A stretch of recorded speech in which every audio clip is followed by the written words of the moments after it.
있고요. 설교를 하면서도 얼굴이 밝은 설교가 은혜가 있는 줄 알아요. 제가 10년, 20년 동안 얼굴 밝게 설교를 좀 하려고 해도 안 되더라고요. 그래도 찬양은 하면서 웃을 수 있겠다, 그런 생각은 들어요. 이왕이면 밝은 얼굴로 웃으면서 찬양하면 은혜가 더 좋겠습니다. 오늘도 하나님께서 저와 여러분에게 세미한 음성 들려주실 줄로 믿습니다. 지난 주일날부터 우리는 대림절의 절기에 들어오게 되었습니다. 그렇습니다. 지난 주일날은 대림절 첫 번째 주일, 오늘은 두 번째 주일입니다. 그러면서도 여러분 주보에 순서 맨 앞에 나와 있는 것처럼 성서주일이기도 합니다. 오늘은 세계적으로 모든 교회가 성서주일로 지킵니다. 그래서 대림절 설교는 다음 주일날 또 드리도록 하고요. 오늘은 성서주일에 관한 말씀을 드리도록 하겠습니다. 하나님께서 당신을 우리에게 가르쳐 주시고 보여주시기 위해서 여러 가지 방법을 동원하세요. 그것을 계시라고 이야기합니다. 계시.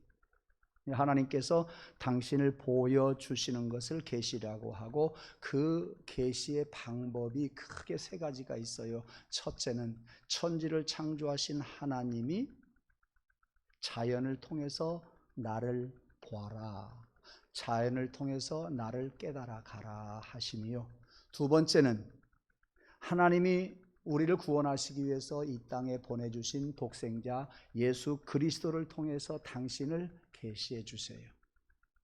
예수 그리스도를 통해서 당신을 보여주시고 가르쳐 주셔요. 그리고 마지막으로 세 번째는 성경을 통해서 하나님과 하나님께서 하신 일들을 보여주시고 앞으로 어떻게 할 것인가, 세상 끝날까지 어떻게 할 것인가 하는 것을 계시해 준 말씀이 성경입니다.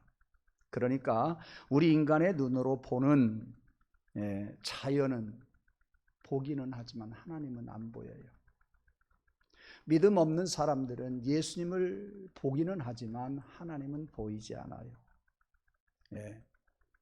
성령님 또한 하나님께서 우리에게 당신을 보여주시고 계시하시기 위한 방편이기도 하지만 그것이 우리 눈에 보이지 않는다고, 성령이 우리 손에 쥐어지지 않는다고 하나님에 대해서 반신반의하는 그러한 성향이 없지 않아 있습니다. 그런데 성경은요, 우리 손으로 쥐어요. 우리가 늘 보아요. 성경은 우리의 손으로 보고 우리의 눈으로 읽고 성경을 늘 우리가 대합니다. 그러니까 하나님을 보여주신 것 중에 성경은 우리 사람들이 하나님을 아는데 가장 적절한 것이 아닌가, 저는 개인적으로 그렇게 생각을 합니다. 그래서 우리가 외국에 나가지 않은 사람은 어떻게 해요? 책을 통해서 외국을 배워요. TV를 보면서 간접적으로 외국을 봅니다. 그러하듯이 우리는 성경을 통해서 하나님을 알아갑니다.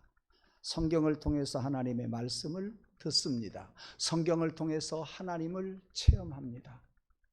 저와 여러분들은 책을 통해서 다른 나라 간접적으로 아는 것이 아니라 성경을 통해서 하나님을 직접 체험하고 알고 하나님을 만나는 그런 축복이 있기를 간절히 원합니다. 속 시원하게 하나님이 내 눈앞에 나와서 야, 내가 너를 사랑한단다 해주시면 얼마나 좋겠어요. 아팠을 때 하나님이 내 곁에 와서 그래 일어나거라 하고 이렇게 세워주시면 얼마나 좋겠습니까마는 지금은 그렇지 않습니다. 그래서 예배 시간에도 기도 시간에도 찬송 시간에도 우리가 사역을 하면서 하나님이 나타나서 우리에게 가르쳐 주시고 보여주시면 얼마나 좋겠습니까마는 그러지는 않아요. 그래서 누구나 마찬가지지만 답답할 때가 있어요. 속 시원하게 하나님을 만나보았으면 하는 생각이 우리 모두의 생각들일 것입니다. 그러다가 보니까 천주교에서는 성당에 마리아 상을 비롯해서 여러 가지 모형들을 만들어 놓아요. 그것을 보면서 하나님을 알아라 그 말이지요. 그것도 하나의 방편일 수는 있지만 우리 기독교는 그렇지 않습니다.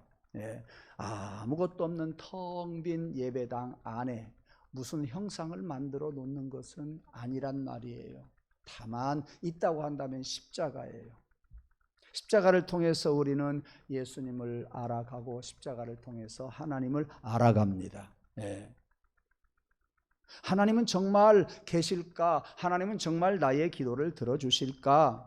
제단에 찾아와서 아무것도 보이지 않는, 하나님이 보이지 않는 가운데에 우리가 예배하고 기도했을 때에 하나님에 대한 의심이 드는 것이 사실이에요.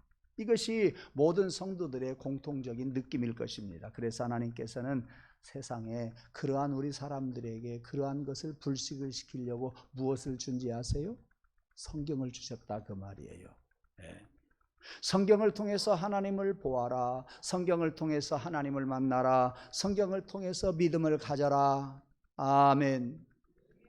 성경을 통해서 새롭게 하나님을 깨달아가고 성경을 통해서 하나님을 알고 교회를 알고 그리고 너 자신을 알아라. 이러기 위해서 성경을 우리에게 주셨다니까요. 그래서 미국의 16대 대통령 링컨은요, 하나님이 세상에 주신 가장 큰 선물 중에 큰 선물은, 소중한 것은 바로 성경이다라고 이야기했어요. 링컨이 어떤 사람이에요? 노예를 해방시킨 사람이잖아요. 링컨이 총각 때 이런 이야기를 했겠어요? 아니에요. 세상 많이 살고 하는 이야기였을 거예요.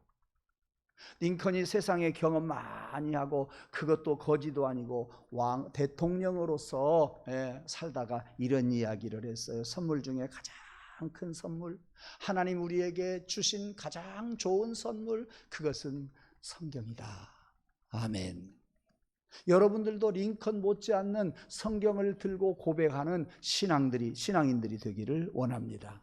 그래서 링컨은요, 나는 이 성경 속에서 하나님이 인간에게 부여하신 모든 행복의 근원을 얻게 되었다 그랬어요.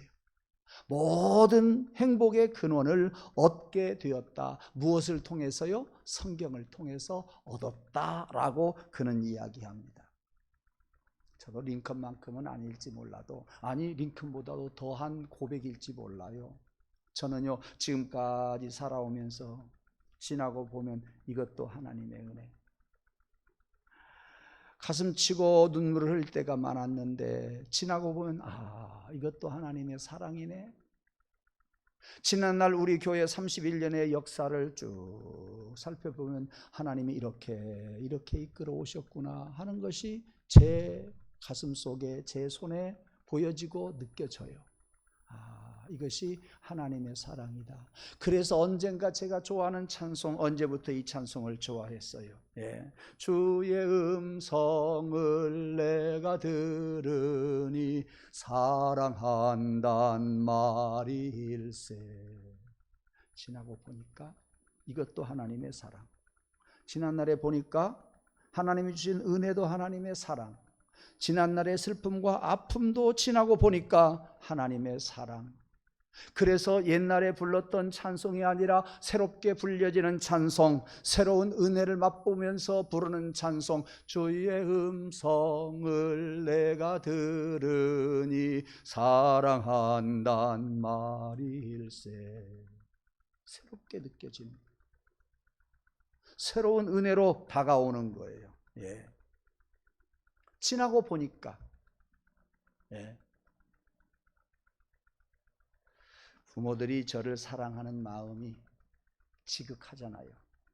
여러분들도 마찬가지고 부모의 사랑 받기도 했지만 자식들에게 사랑을 주어요.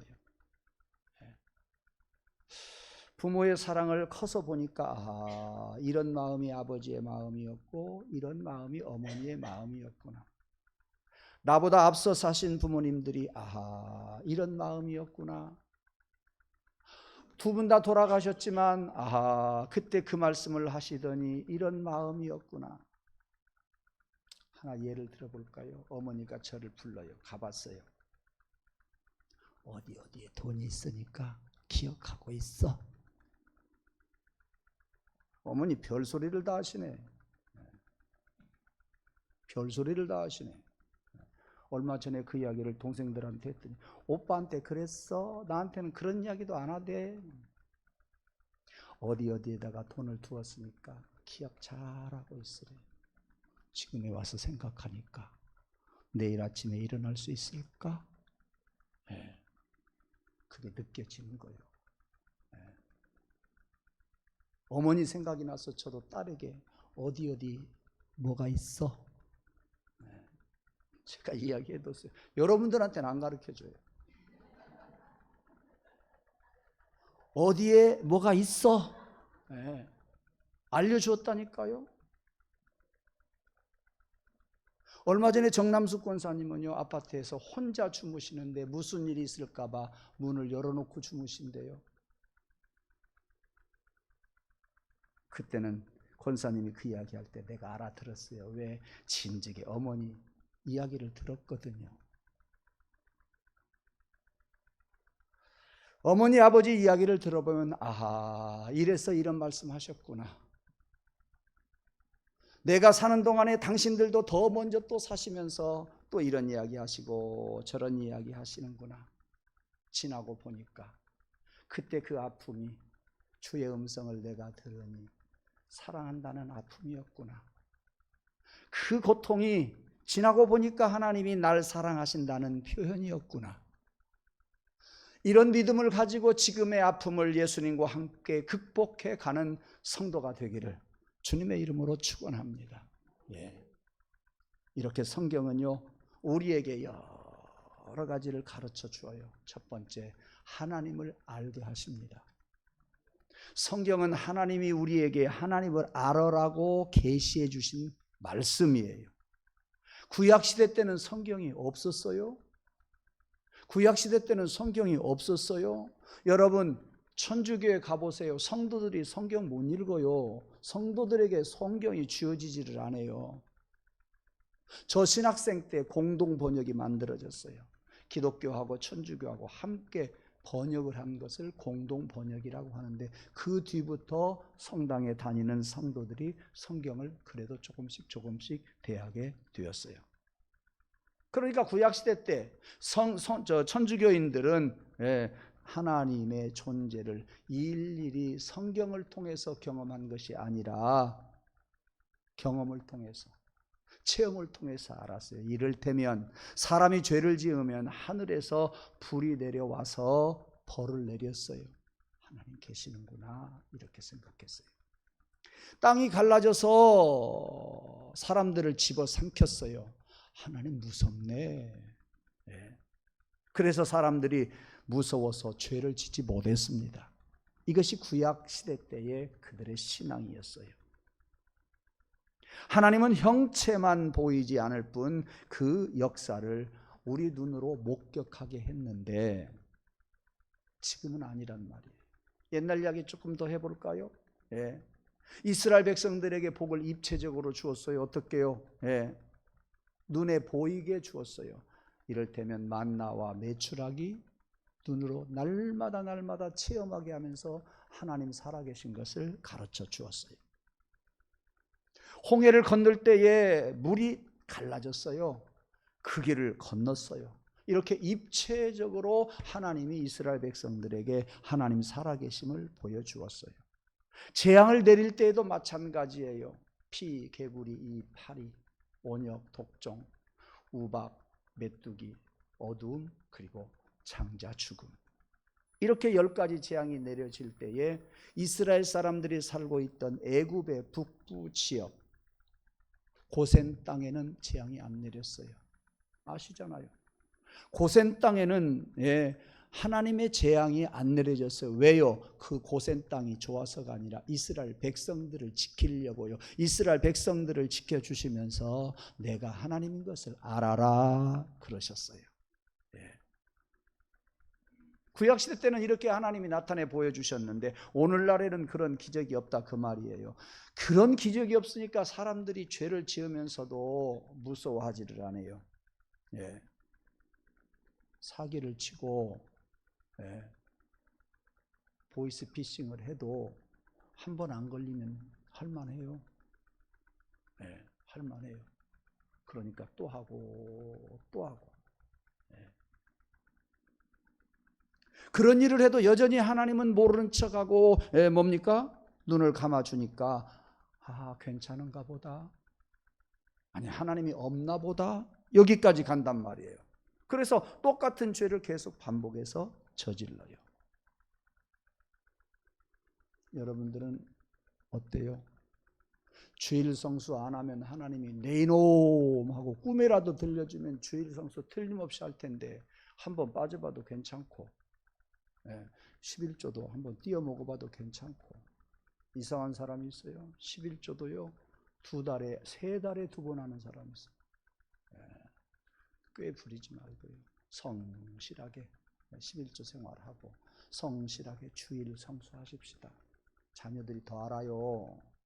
얼마만큼 집중력 있게 우리 어머니 아버지가 신앙생활 하는지 자녀들이 금방 안다니까요.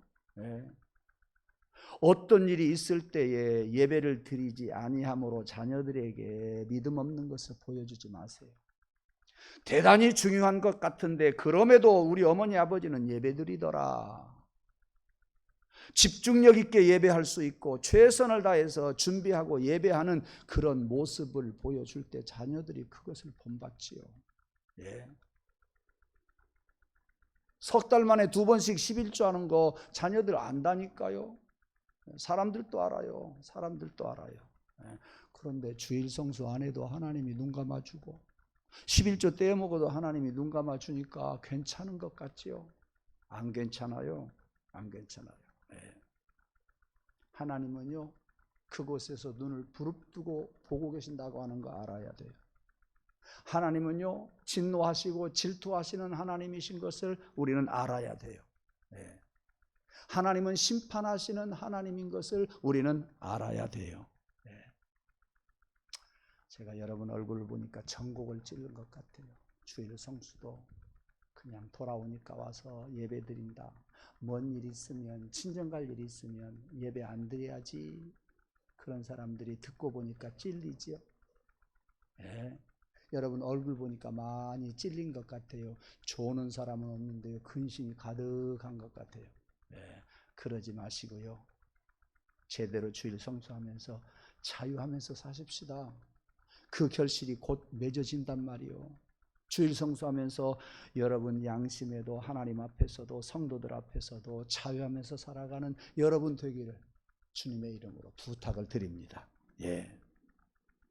아멘이 힘이 없어요. 아멘이 자신이 없어요. 다시 한번 크게 아멘 합시다.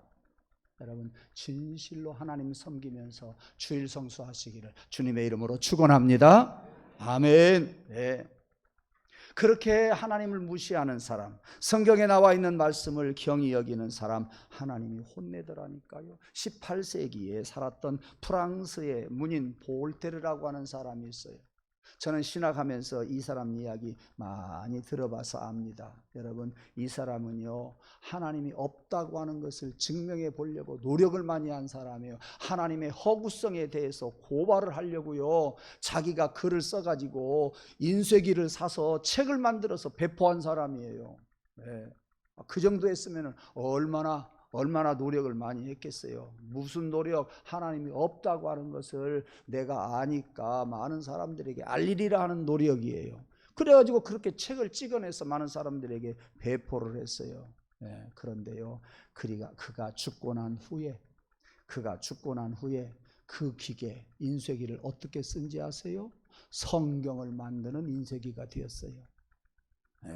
사람은 그렇게 해도 역사하시는 이는 하나님이세요. 그거보다도 더 기가 막힌 사람이 있어요. 철학자 데이비드 휴미라고 하는 사람이 있어요. 1700년대 초에 태어나서 1776년에 세상을 떠난 철학자거든요. 그는요 앞으로 20년 못 가서 기독교가 사라진다고 호언장담을 했던 사람이에요. 휴미라고 하는 사람이에요. 이름 좀 외워보세요. 데이비드 휴미라고 하는 사람. 20년 못 가서 기독교는 사라진다 그렇게 호언장담을 했던 사람이에요. 그런데요 20년 후에도 기독교는 안 사라졌어요. 그가 세상 떠난 지 200년 후에 그가 그런 이야기를 했던 그가 살았던 곳 영국의 에딘버러. 영국의 에딘버러에서 태어나서 에딘버러에서 살다가 에딘버러에서 1776년에 세상을 떠났는데 그의 집에서 무슨 일을 한지 아세요? 무슨 일이 일어난지 아세요? 네. 세계 제1차 성서협회가 구성된 장소가 되었어요. 네. 이게 하나님이 하시는 일이라니까요. 네. 저는 러시아가 앞으로 어떻게 변할지 한번 두고 보고 싶은 생각이에요. 네. 신비한 일이에요. 우리는 성경에서 살아 움직이시는 하나님을 볼 수 있어야 돼요. 제가 늘 말씀을 드리잖아요. 졸릴 때 성경을 읽어보면요, 성경이 춤을 춰요. 춤을 춰요, 졸릴 때. 근데 저는 성경 나오는 글씨가 또 춤추는 때가 있어요. 어느 때? 강하게 나에게 메시지를 주실 때 성경이 춤을 춰요. 똑같은 단어인데요, 그 성경이 대문짝만하게 보인다니까요. 이 성경이 나의 귀에 들려주신다니까요. 얼마나 힘 있는지 몰라요. 예. 여러분, 성경이 말씀이 전부 크게 보여지기를 주님의 이름으로 축원합니다. 성경의 소리를 들을 수 있는 저와 여러분 되기를 주님의 이름으로 축원합니다. 함부로 성경에 대해서 데이비드 흉처럼 이야기하지 마시고요, 볼테르처럼 함부로 까불지 말아야 돼요. 예. 참으로 신기한 일이에요. 성경에서 살아 움직이는 하나님의 역사를 우리는 볼 수 있어야 돼요. 불꽃 같은 눈으로 하나님이 쳐다보셔요. 예. 불꽃 같은 눈으로 하나님이 우리를 언젠가는 책망하신다니까요.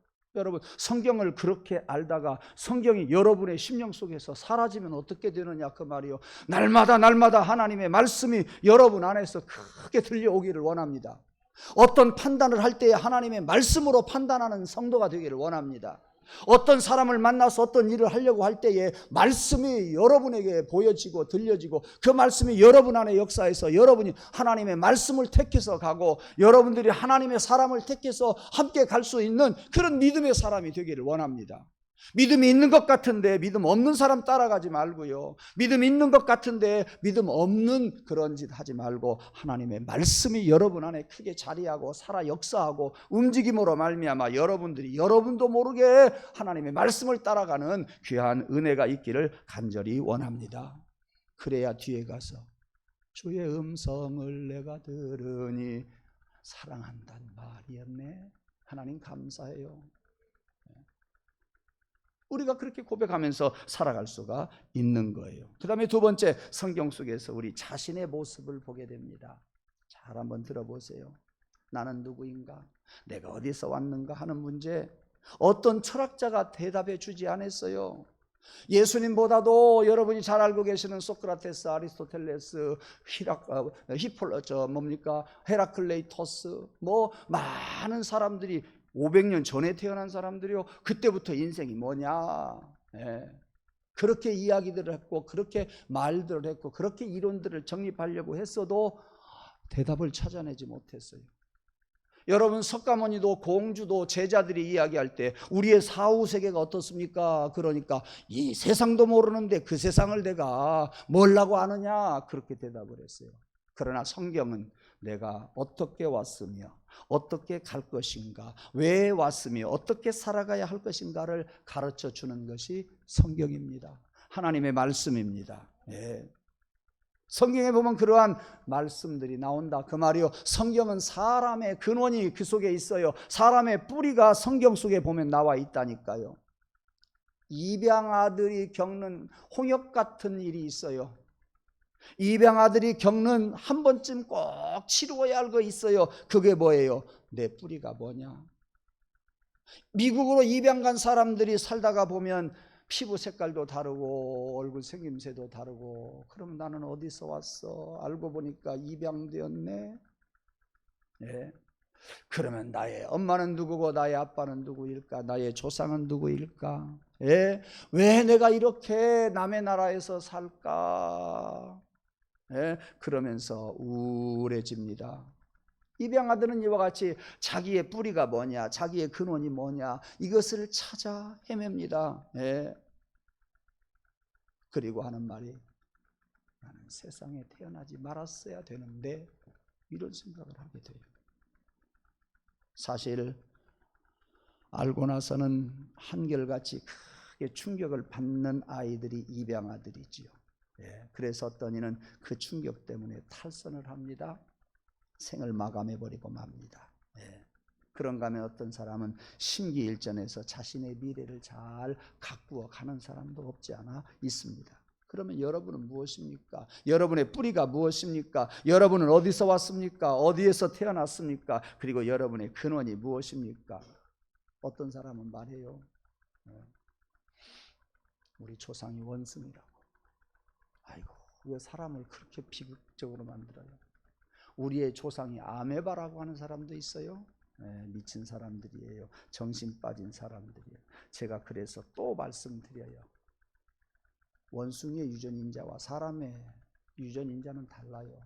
원숭이에게서 이렇게 유전되어 가지고 왔다고 한다면은요, 유전인자 DNA는 똑같아야 돼요. 거기서 2세가 태어나야 돼요. 근데 2세 안 태어나요. 2세가 안 태어난다고 하는 거, 사람의 조상이 원숭이가 아니라고 하는 것을 그 학문에서 다윈은 증명해냈어요. 그가 증명해낸 것이 아니라 그렇게 함으로 세상은 사람이 원숭이에서 온 사람이 아니다는 증명이 됐다 그 말이에요. 성경은 우리의 근원을 알려주고 있어요. 우리의 뿌리는요, 창조주 하나님이신 것을 가르쳐 주어요.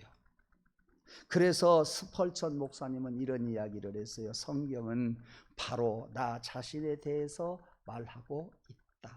기억하십시오. 성경은 하나님을 말하고 있습니다.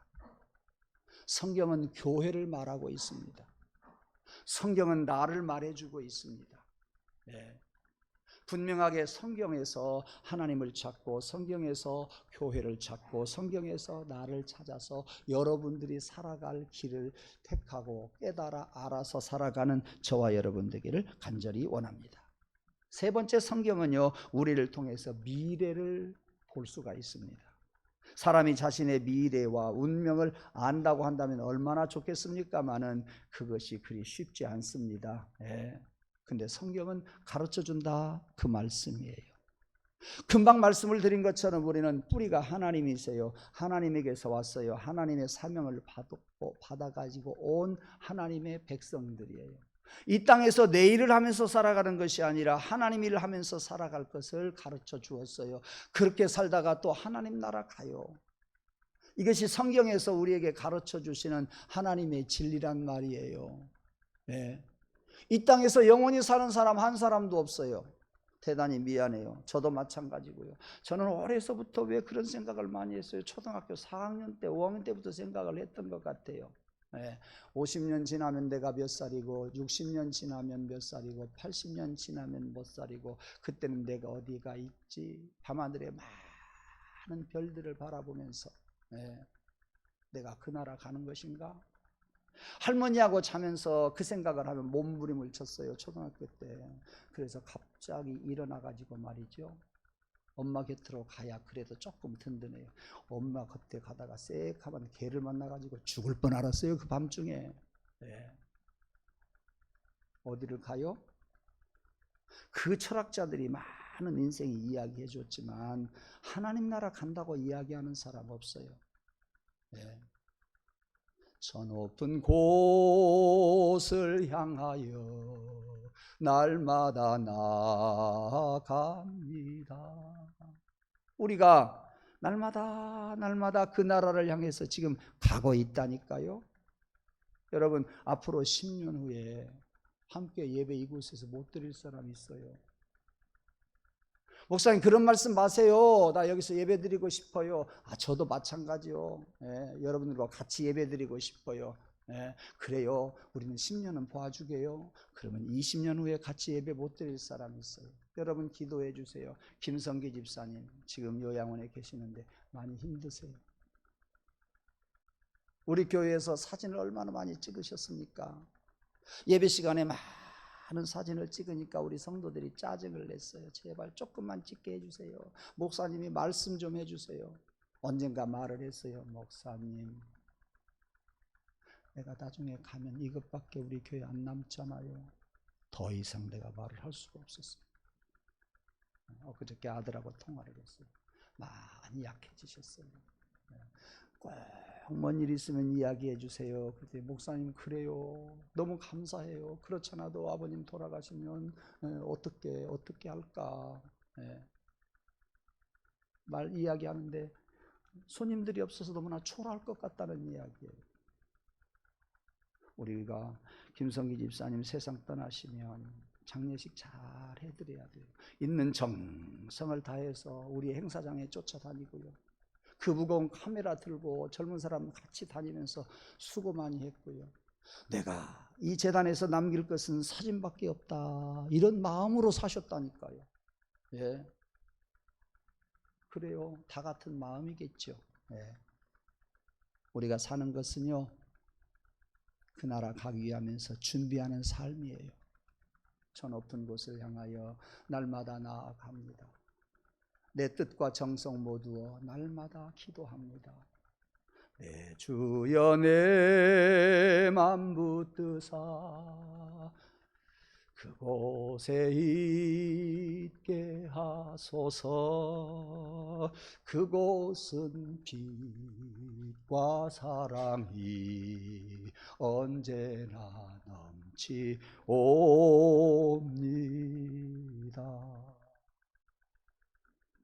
적어도요, 우리 앞날은 그 나라를 염려하면서 살아가는 사람이어야 돼요. 그 나라를 염려하면서 우리의 신앙을 잘 다져야 된다 하는 말씀입니다. 예, 성경은 이러한 우리의 앞날을 분명히 밝혀주시고 어떻게 살아가야 할 것인가, 왜 사는가 하는 것을 가르쳐 줍니다.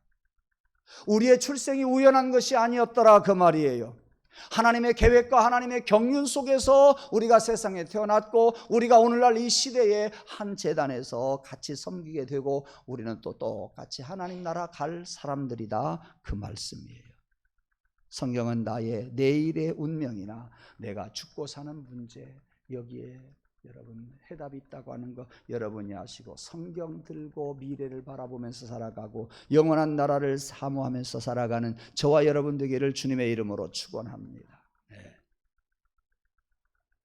이러한 뜻을 일찍이 발견한 사람은 성경을 잘 아는 사람이었어요. 여러분 아시는 것처럼 미국의 6대 대통령 애덤스라고 하는 사람이 있었습니다. 그도 대통령이에요.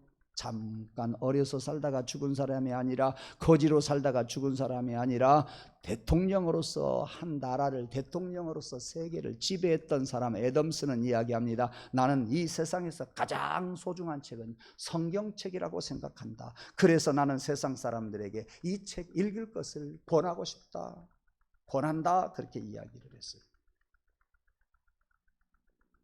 미국의 일대 대통령 워싱턴도 이야기했습니다. 그는 이렇게 살았어요. 아침 9시만 되면 자기 집무실에 들어가서 성경을 묵상하고 하루를 시작했다고 합니다.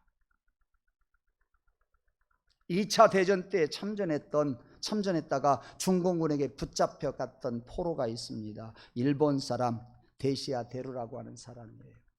이 사람은 말하기를, 나는 성경을 통해서 나의 존재를 확인하게 되었고 나의 할 일이 무엇인가를 발견하게 되었다 그랬습니다. 이런 이야기를 하자고 한다면 끝이 없어요.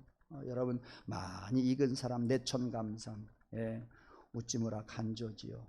그는 이야기했습니다. 인생을 안내하는 전천후 안내가 바로 성경책이다, 그렇게 이야기를 했습니다. 어떤 사람이? 일본 사람인데도. 결론을 맺겠습니다. 성경은요, 캐논이에요. 캐논은 뭐냐? 잣대예요. 캐논이 뭐냐? 캐논은 기준이에요. 성경은 캐논이에요. 우리의 삶의 잣대요, 우리의 삶의 기준이라 그 말이에요. 그래서 마르틴 루터는 이야기합니다. 종교개혁을 하면서 성경으로 돌아가자 외쳤던 사람이, 그리고 종교개혁을 했던 사람이 바로 마르틴 루터입니다. 사랑하는 성도 여러분, 어리석은 것 같아도요, 성경으로 돌아오십시오. 성경 속에서 여러분들의 삶을 찾아낼 수가 있을 겁니다. 성경을 통해서 여러분들은 시원한 삶을 살게 될 줄로 믿습니다. 저는 그래서 감사한 것은 어떠한 생각을 하고 어떠한 번민을 하다가 성경 말씀을 읽다가 그 말씀에 관한 해답이 딱 들어오는 때가 얼마나 많은지 몰라요. 그러면 번민, 방법, 인간적인 생각 다 내려버리고 하나님의 말씀을 딱 저는 붙듭니다. 그 말씀을 붙잡고 여기에서 시원함을 얻습니다. 사랑하는 성도 여러분, 세상에서 여러분의 문제를 찾으려고 하지 말고 성경에서 문제를 해결받는 저와 여러분 되기를 주님의 이름으로 축원합니다. 성경은 캐논입니다. 우리의 삶의 기준이에요. 우리의 삶의 잣대입니다. 성경 가지고 성경 품고 말씀대로 살아가는 저와 여러분 되기를 주님의 이름으로 축원합니다. 기도하겠습니다. 하나님, 성경을 통해서 하나님을 알고 성경을 통해서 인생을 알고 나를 알고 성경을 통해서 삶을 알고 우리의 뿌리가 하나님이시요 또 하나님께로 돌아갈 인간임을 저희들 생각해 봅니다. 아버지, 이러한 성경을 우리들이 늘 가슴에 품고 살게 하시고 말씀을 가지고 살게 도와주시고 말씀을 인하여서 항상 힘있게 살아갈 수 있는 저희들 되게 하여 주시옵소서. 우리의 삶의 잣대가 되고 기준이 되는 캐논 성경을 늘 우리의 삶의 기준으로 모시고 살아갈 수 있도록 도와주옵소서. 예수님의 이름으로 감사하며 기도드리옵나이다. 아멘.